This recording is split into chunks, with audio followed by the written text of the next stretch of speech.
মা সজনে তরকারি খাবে না, চিংড়ি মাছ দিয়ে সজনে দিয়ে রান্না করে নিলাম। আসসালামু আলাইকুম। এই সজনেগুলো দিয়েছে আমাদের প্রতিবেশী, আর অনেক বেশি তাজা ছিল। আর এই তো এখানে আলু, টমেটো আর চিংড়ি মাছ দিয়ে রান্না করে নিব সজনে। মা যেহেতু সজনে তরকারিটা পছন্দ না, বলে ভালো লাগে না খেতে, সেজন্য বলছি দাও আমি রান্না করে নিই। এই তো বড় চিংড়ি মাছ দিয়ে রান্না করে নিব।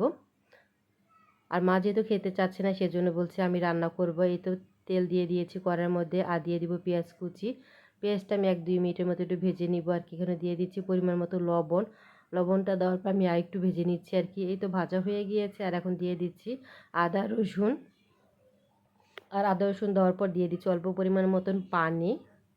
এখন দিয়ে দিব বাকি মশলাগুলো, দিয়ে দিচ্ছি মরিচের গুঁড়া আর দিয়ে দিচ্ছি হলুদের গুঁড়া।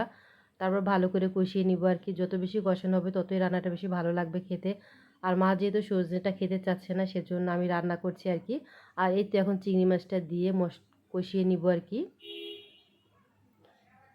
আর অনেক সময় কিন্তু চিংড়ি মাছটা ভেজে রান্না করি, আজকে আর ভেজে রান্না করছি না, কষিয়ে রান্না করছি।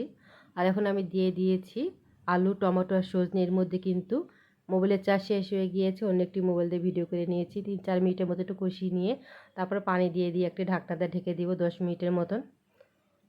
আর কষানো কিন্তু হয়ে গিয়েছে, এখন আমি ঢাকনাটা নামিয়ে নিচ্ছি। এর মধ্যে কিন্তু মা একটা বেগুন কেটে দিয়ে দিয়েছে আর কি।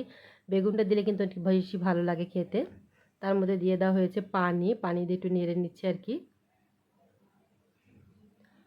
তারপর আবার একটু ঢাকনাটা ঢেকে রাখবো 15 মিনিটের মতন। ঝোলটা একটু মাখো মাখো হলে নামিয়ে নিব আর কি। এই তো কত সুন্দর হয়ে গিয়েছে রান্নাটা।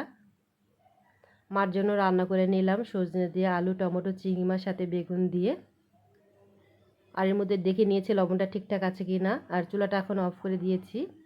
তারপর একটি বাটিতে সার্ভ করে নিয়েছে। মা বলছে অনেক বেশি মজা হয়েছে, ভাবিনি যে এত মজা হবে। মা বলছে যে আমি তো খেতেই চাইনি, কিন্তু অনেক বেশি মজা হয়েছে। আমরা সবাই খেয়েছি, অনেক বেশি ভালো লেগেছে। সবাই ভালো থাকবে, নতুন কোনো ভিডিও নিয়ে চলে আসবো। আল্লাহ হাফেজ।